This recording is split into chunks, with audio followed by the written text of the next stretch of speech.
চিংড়ি মাছ দিয়ে পুঁই শাক খেতে কার কার ভালো লাগে? আমার তো অসম্ভব ভালো লাগে।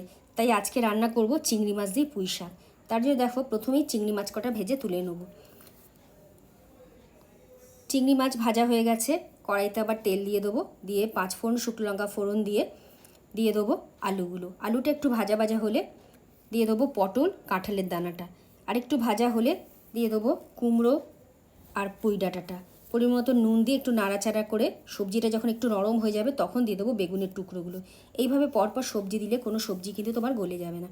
মশলায় দিয়ে দেবো 1/2 টেবিল চামচ হলুদের গুঁড়ো, 1/2 টেবিল চামচ জিরের গুঁড়ো আর সামান্য একটুখানি কাশ্মীরি লাল লঙ্কার গুঁড়ো।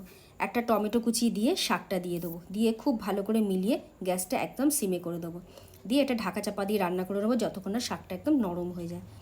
এইভাবে যখন নরম হয়ে যাবে তখন দিয়ে দেবো চেরা কাঁচা লঙ্কা আর দিয়ে দেবো ভাজা চিংড়ি মাছ।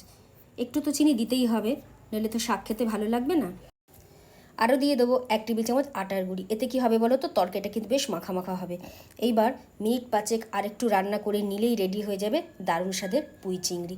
এবার আর কি, গরম গরম ভাতে গরম গরম পুঁই চিংড়ি পরিবেশন করো আর মজা করে খাও। একবার অবশ্যই ট্রাই করো, আশা করি তোমাদের খুব ভালো লাগবে।